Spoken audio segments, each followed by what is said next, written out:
back to another episode of Quarantined Coaches. This time we are at the home of the College World Series, Omaha, Nebraska, with Coach Gandossy from Creighton. How are you?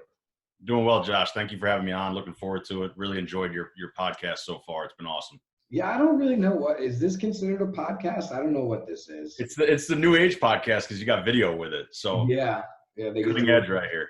They get to look at our faces the whole time.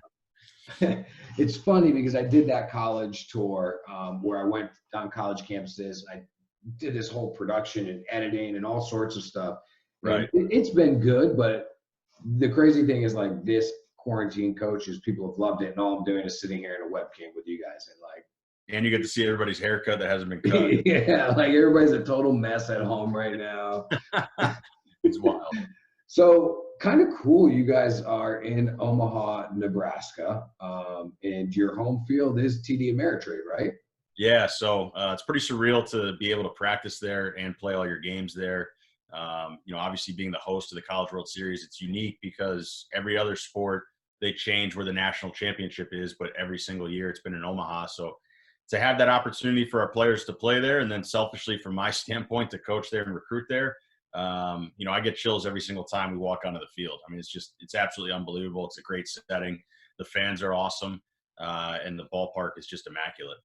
So because everybody, talk to other coaches, the goal is to get to Omaha. What do you guys say? The goal is to stay in Omaha. Okay.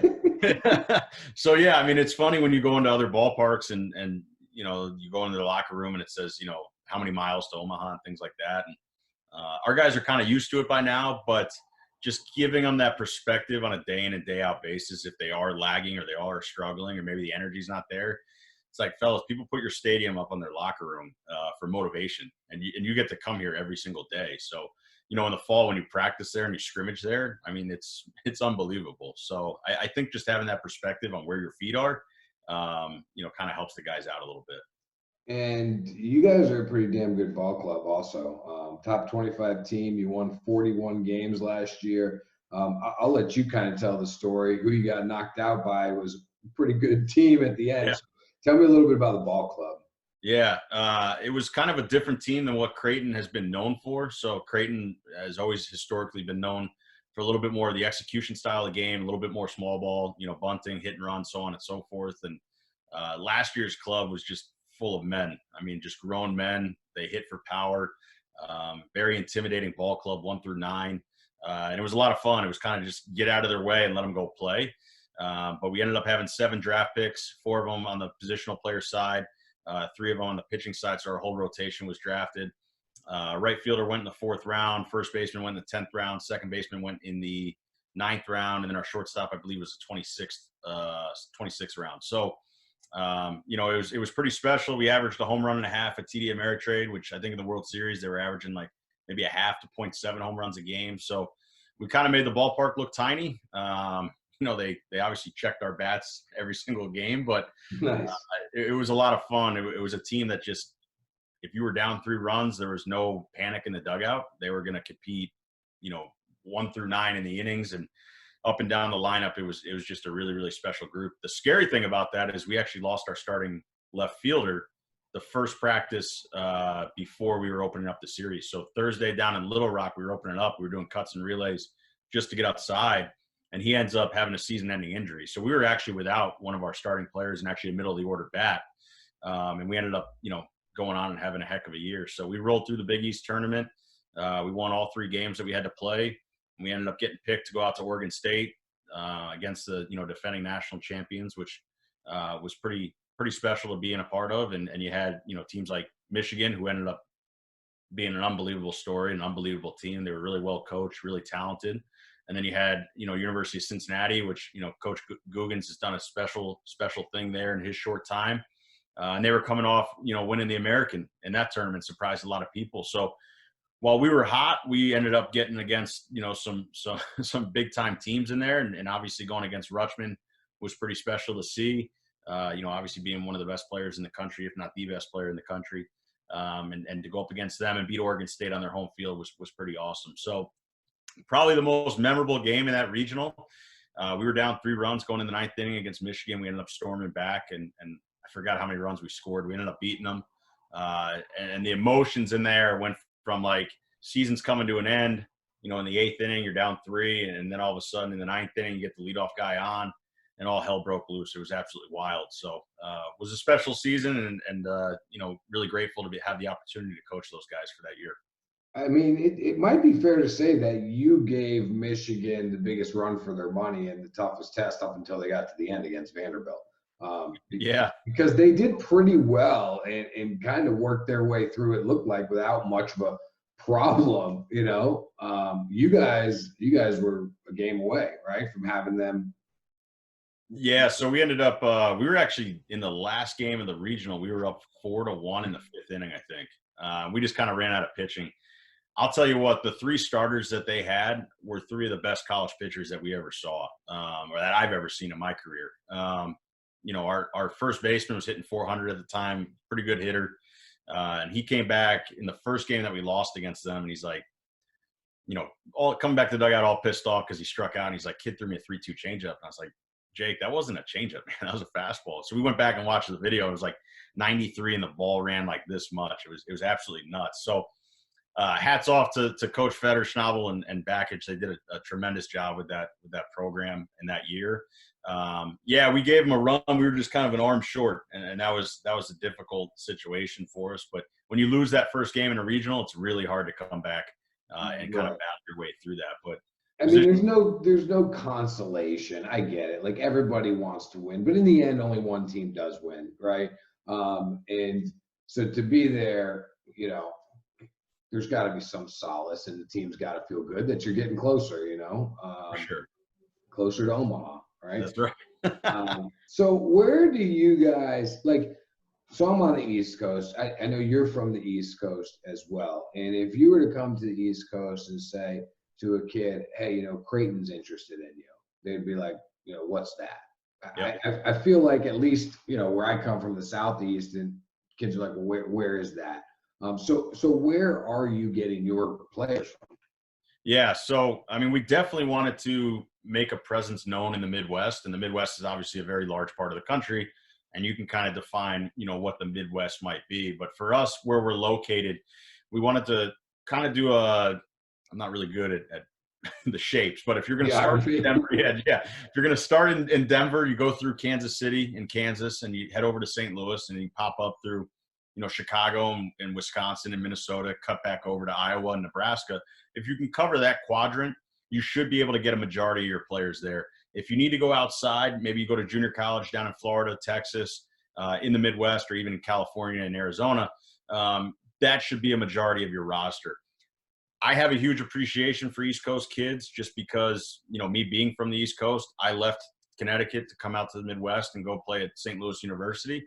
And just like that question you asked me, I mean, aside from the Arch and Albert Pujols and Anheuser-Busch, I didn't really know a whole lot about the Midwest. So what I would tell a kid is that it's definitely cheaper to live. The weather's a little bit more mild. I mean, you might have to wear four different layers that day. It might be wake up, it's cold, then it becomes hot, then it becomes cold again. So the weather's definitely, you know, different, but it's cheaper. You know, everything's a little bit spaced out. It's not as crowded, but it gives you a unique opportunity to go play, you know, in a different part of the country, see a different part of the country. And while our league is in the Big East, you get to go back and play in front of friends and family. It's so interesting when you start to learn about recruiting, and I mean, it really is like a territory war out there amongst schools, right? Like, you can't dominate the globe. So Right. You kind of pick these regions where you're really strong out of. So, I mean, is it even worth your time to go east if you have a nice stronghold on the Midwest and you know, the mountain regions? I think so. I mean, I think it gives your roster a little bit more diversity, and it brings a new dynamic into your roster. Like I said, I'm a little bit biased, so I think those East Coast kids just have a little bit more of a chip, a little bit more of an edge on their shoulder. I'm not saying Midwest kids don't. They're very similar in that sense, but they're a little bit more in your face. Midwest a little bit more laid back, a little bit more passive, whereas the East Coast, they're going to tell you how they're feeling that day. And I have a huge respect for that. And, you know, so I think if you want to go up there and take a kid or two, I think absolutely it helps your roster out and it brings a new dynamic to it. And I think you see that with a lot of the Southern schools. They come up to, you know, states like Minnesota a lot, and Iowa, and they're starting to come up to Nebraska a little bit more. And I think, again, it brings that different dynamic and different diversity, towards your players. Right. I mean, I'm in North Carolina, and I think there's 21 Division I teams in this state, and Right. it's been interesting to watch the programs that say, you know what, we're not going to sit here and battle it out. We're going to find a different territory that we could just dominate and pull the best players from there. I find that really interesting. It is kind of like gangland out there. And with social media, I think it's a huge, draw that, people, there's no secrets anymore. So, and I think it has, people like to have a stronghold on a certain area. But I mean, you see teams like in your backyard, like North Carolina, they go up to Minnesota and take usually the one or two best kids, every single year and add them to their recruiting class. So it's definitely interesting how it's changing, and it's a really cool dynamic to see how it's evolved over the time. So you coach hitting, correct? Yes. I didn't get that wrong, right? And you talk about how you guys had a kind of a different type of team. I did look at some of the numbers, and the runs per game were like 2 more than the previous season. How were you recruiting differently on an offensive side than before that led to that difference? Yeah. So, I mean, you just kind of look for a more physical presence, and I think it's also the evolution of our players that we have. I think more kids are putting in the time in the weight room, and they're getting physically stronger, and it's kind of not just letting it happen naturally. They're kind of going out and doing it. So I think that has a lot to do with it. But from a offensive standpoint, I think it honestly depends on your roster for that year. So like this year, for example, we weren't as physically evolved. And so we needed to play more of an execution style of game, which is fine. But I think that challenges you as a coach. And again, it kind of depends on your clientele base. But if you were to look at it from a recruiting standpoint, you're looking at a frame, you're looking at whether or not he's going to grow into his body. Is he already mature as a 15, 16-year-old kid? What is he going to be like 3 or 4 years from now? Is he going to be the same person? So I think if you look at that frame and the, the outlook and the foundation of what the kid has, and then whether or not the athleticism is going to match up, you have to trust your development system. You have to trust your weight room strength coach and the development inside your system to say, okay, this kid in 3 years is going to be an absolute monster. Is being a hitting coach something where you're able to be pretty consistent from year to year, or do you need to change and be like a chameleon?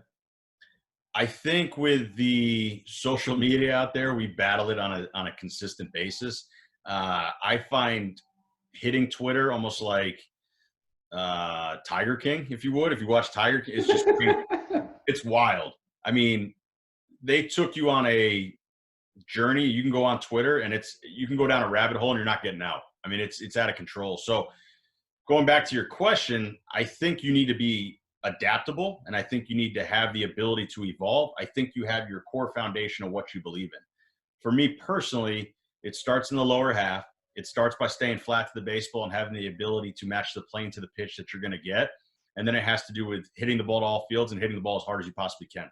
That stuff will never change for me. Whether we go back to the old ways of hitting where everybody, when I was brought up, they talked about it, or whether we have this new age hitting that we have now where it's really analytic and data driven. Those foundations for me will never change. Now, there are new concepts and new ideas out there that I like. We have put a ton of technology inside, to our hitting. So you need to have the ability to adapt. But, I think I was talking about this with somebody the other day. If you have a coach that has the ability to stay true to who they are, and they also have the ability to learn new things and be a sponge, and they don't just stop learning, that coach is going to make it for a very long time, as opposed to somebody that says, this is the way I've done it and I'm never changing. Okay, so without obviously calling out any names, take me down one of the rabbit holes on Twitter that you feel like, I'm not a fan of that. So there's somebody in the Midwest, they just teach a significant way of doing it where the barrel kind of dumps and drags through the zone, and I'm just not a big believer in that. I think if your barrel is going here through the zone, you're not going to match the plane to a lot of pitches, especially when the pitchers are sinking, cutting, ball's moving a lot harder. They're throwing at the top of the zone more. The velocity is increased. So for that aspect, I just think it's really dangerous. I think the issue that I have with these people on Twitter is they're so my way or the highway. And I think there's multiple ways to skin a cat. I think you can learn from everybody. I think you should be a hybrid when you're learning, and I think you should be a hybrid when you're teaching, because what might work for you, Josh, doesn't work for the guy next to you. And I think that's something that needs to be taken into account. There's not just one way. If there was, everybody would play baseball and everybody would be hitting 300, but that's not the case. So you need to have the ability to tell people different things. Are you more of a linear or rotational guy, or the perfect combination of both? I'm perfect combination of both. Honestly, whatever gets the kid to be on time and to square up the baseball on a consistent basis, that's what I am. So again, what might work for player A doesn't work for player B. Okay, let's pretend though that you're teaching a 7 or 8-year-old kid. What's the style you're gonna start them on? Chop through this tree, or go ahead and get a flat bat? No, get a flat bat. If you could teach a flat bat at a young age, it'll be good. I think chopping at the tree is going to create a lot of bad habits down the road, whether he's 7 or 8 years old. I mean, you can tell the kids that have done it even at the college level, if they've been taught to swing down on the ball, it's a hard habit to break, and you almost have to start all over again and get them to understand that you don't want that feeling of this way. In flat bat, rotational stuff, get the bat, through the zone, stay in the zone as long as possible. I mean, that's a relatively new approach to hitting. Am I wrong there? No, you're not wrong. I think if you were to go back and read like the Ted Williams book, he would say, hey, this is the way to hit. But I don't think people really understood how to teach that. And I think even when I grew up, I graduated high school in 2008, graduated college in 2012. There were times during my career that I was being taught to swing down on the baseball. And it just wasn't right. Or maybe they didn't teach that, but that's what I was doing, and they didn't correct it. And nowadays, if you do that, that's the first thing that people look at. But going back to my foundation, I think on hitting Twitter and even hitting coaches, we talk about the belly button up more than anything. We never talk about the belly button down. We don't talk about the lower half. So, I mean, it's a simple question. If you were to build a house, are you going to start with the roof? Or are you going to start with the foundation in the basement? You're going to start with the foundation in the basement. But we're so quick online to just talk about upper half, talk about the slot, talk about the hands, talk about the angle to the baseball, the attack angle, everything, so on and so forth.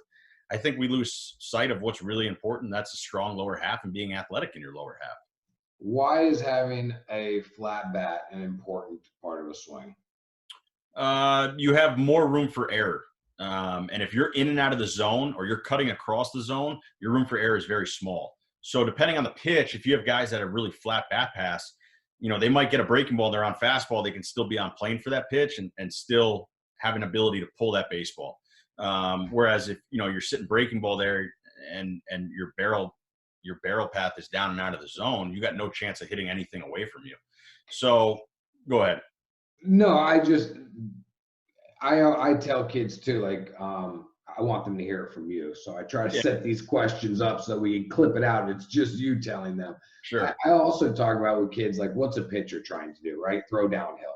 And right. So if you have sort of that chop the tree mentality, then you're both doing this. There's one, it's like a triangle, like the corner of a triangle. There's one perfect point of contact. Right. And so you try to explain it that way. What about everything that, one of the things is launch angle, right? We're hearing that thrown around a lot today. What are they talking about? Why are they talking about it? How should we be working on it, or are we overanalyzing that part of it? I think we're overanalyzing it to no end. And I think that a lot of that has to do with Major League Baseball on TV. While I never played professional baseball, I never played in the big leagues, there are certain announcers that think it's a launch angle swing. And that is as fake as it possibly gets. I mean, you can hit a ground ball and it's a launch angle. You can hit a fly ball, it's a launch angle. You can hit a line drive, it's a launch angle. If you were to say there's a more emphasis on fly balls, I would agree with you. But at the major league level, there is data and scientific data that says if they hit a fly ball this distance at this exit velocity, they are going to have this greater chance of having a hit.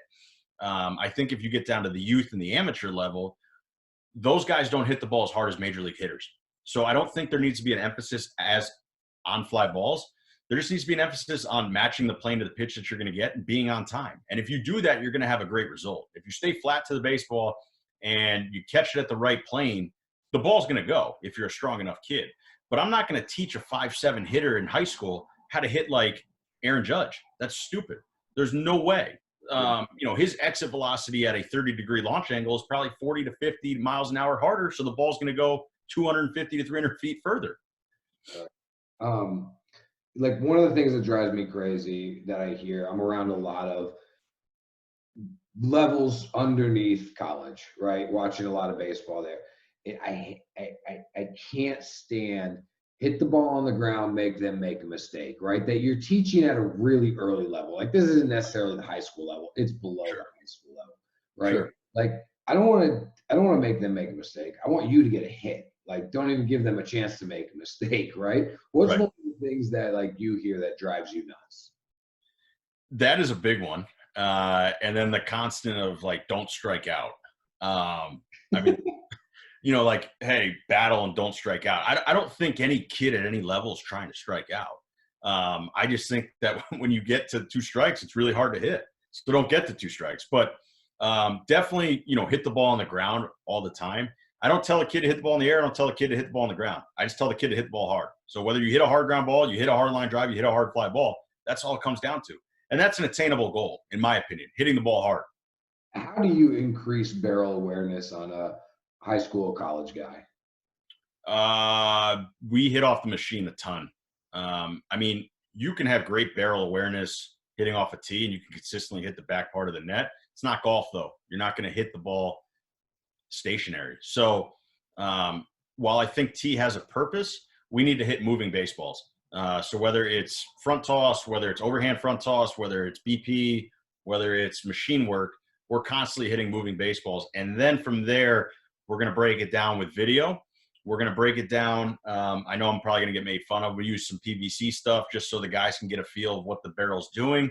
And we'll put them in different positions to show them what their body is doing with their barrel. Because if you have poor body posture and you have poor body setup, your barrel is probably not going to be very successful as well. So we want to make sure that the guys understand what their body's doing from a kinetic standpoint.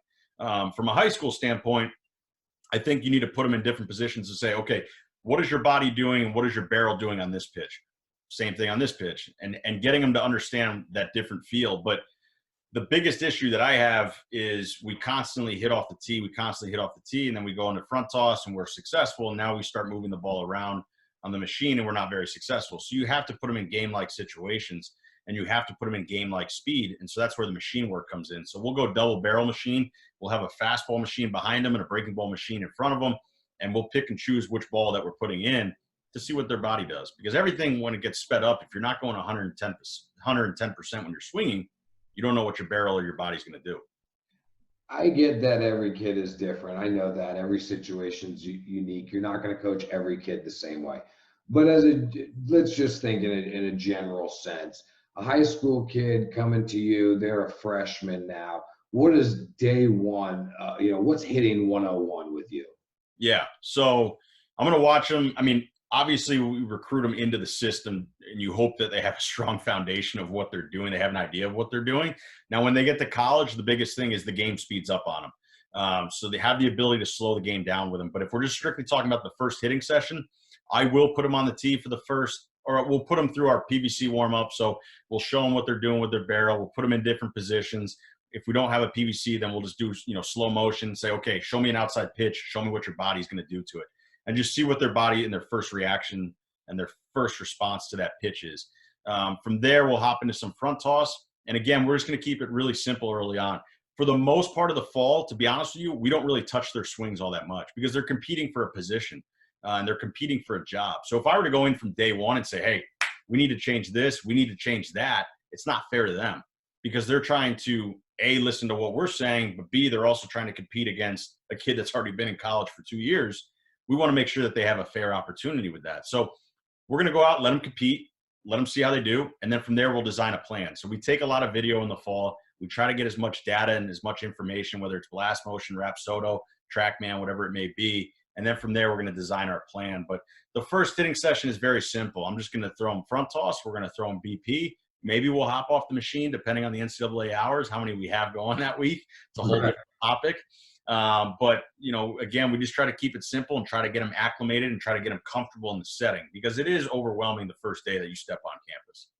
So then going forward from there, like what's typically, with a group of freshman hitters and let's pretend we're not dealing with a top round draft pick, your average Big East hitter coming in as a freshman. What's the biggest adjustment that they usually need to make outside of the speed of the game, hitting wise? Do you think mechanically there's ever something that, like, this is typically something I need to work on with my young guys? Yeah, absolutely. Probably the biggest thing is them pushing out and around their body. So when they get to their launch position right here, they want to do first movement is just get out and then hook everything, and they can get away with that in high school. Whereas in college, you're going to have guys that are going to spot up two-seamers on that outer half. So we have to understand staying tight to your body and having good body direction going the other way. You can't be a one-dimensional hitter. And the issue is they can get away with that in high school where they can just pull balls in the left center gap. You're not going to get away with that in college. So understanding that they need to have the same intent on an inner half pitch that they would on an outer half pitch is a big thing. Making sure that that front shoulder is not flying open and their chest is going with it. They need to stay behind the baseball, drive the baseball into right field. That's a big part of what we do. The next part of that would certainly be the same intent that you have on a fastball that you do on a breaking ball. Because once the word gets out that a freshman hitter can hit a fastball, what is a pitching coach, what are you going to do? You're going to spin, see if you can make that adjustment. So if you have a freshman kid that, you're not seeing those breaking balls consistently on a high school level, you're not seeing breaking balls 2-1, you're not seeing breaking balls 1-1 in high school, they need to have the ability to hit those breaking balls. So certainly matching the plane to the pitch rather than coming out of the zone, they need to get comfortable doing that. So from that standpoint, I think those are the big adjustments that high school kids going into college need to make. And isn't there something, what can they do at the high school level more often so that to make that transition easier? I would change your training then. I mean, if you're not hitting off, if you don't, first off, you need to have the ability or the capability, I should say, of getting off a machine and hitting. But nowadays, no matter where you are in the country, they have these facilities everywhere. So you should be able to get in and get off a hack attack or whatever machine that they have and work on hitting velocity, work on hitting breaking balls. I mean, we hit breaking balls every single day. It's just a big part because going back to Michigan, they pitched us differently. They were throwing changeups 2-1, 3-1. They were throwing breaking balls in those leverage counts. You don't see that in high school because they don't want to walk people. So it's different now. You're getting different pitches. There's more video out there. So if you have the ability to come in as a young player and you've already been through the ropes of hitting breaking balls, hitting fastballs off machines, you're going to be pretty successful. And then just changing your training where you are having some failure in there.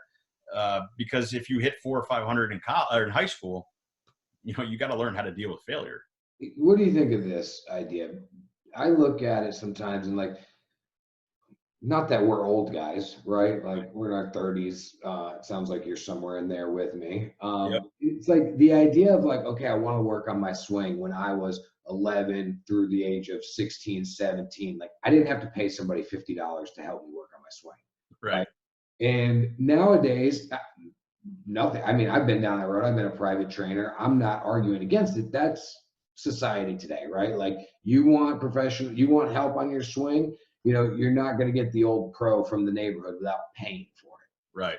So kids have to go out there by themselves, and how do you work on your weaknesses, right? They don't want to sit there and have a hit off a tee and just look terrible. They're going to continue to train to their strengths, right? So, like, what can a kid do that doesn't have, on their own, train their weaknesses? Does that make any sense? Yeah, absolutely. It's definitely a tough question. But I think with all the social media you have at your, disposal, I mean, I see people post stuff all the time and you got big leaguers responding to you on Twitter. So, you just got a big leaguer's advice without having to go to a hitting coach for, like you said, $80. So I'm not saying every kid's going to get a response from Josh Donaldson on Twitter, but if you have the capability of posting stuff on social media, asking for feedback, I know not everybody's able to afford a blast motion, but you can get good feedback on blast motion. I'm not, pitching blast motion. I know some people like it, some people don't, but you can still post videos. You can still have the capability of doing that with your phone, going on Twitter, and then just researching it on your own. Go on YouTube. There's free hitting lessons all the time that you can just watch and you can learn. And you can learn a whole lot about a hitter by just watching and just listening. You don't have to go somewhere and pay somebody to learn. I think at some point you need somebody's feedback that has, some credibility to see if you're doing it the right way. But I mean, I learn all the time by just going on Synergy and watching video. I mean, I'll watch other college hitters that are having a great year, or I'll go on and watch big league hitters and see what they do. And I'm at the college level and I still do that. How much do you recruit off of social media or identify players off the flat ground stuff, or recruiting services that are posting stuff? Like, how much is social media part of what you're doing as a recruiting coordinator? I mean, my phone never leaves me. I mean, I'm on it all the time. So I'm on Twitter all the time.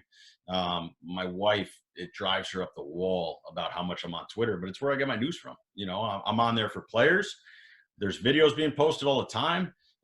It's a huge part of what we do. I mean, we've gotten a lot of leads on kids that have post stuff on Flat Ground or whatever it may be on Twitter, or whether it's a recruiting service. It's a huge resource. And I think it's saved kids. Some kids don't have the ability to afford that. So they post stuff on Twitter. It's awesome. It's definitely helped them. So we as a college industry use it all the time. We got done doing a coaches panel the other night, and we talked about how much we're on it. So it's a big part of what we do. There's a lot of stuff out there. It's definitely helpful. But at the same time, it still doesn't take away from you going in person and seeing that person compete. Right.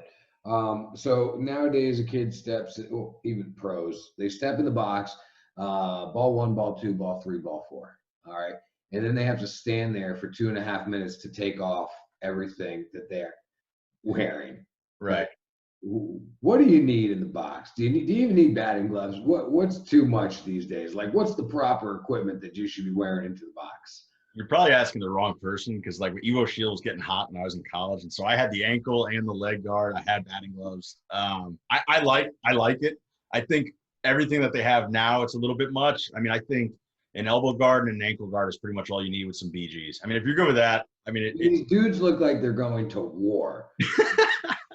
Yeah, it's too much, and it takes forever. I mean, now they're putting the ankle guard underneath the pants, so they got to lift the pants up, take the ankle guard off, put the pants back down before they even run off.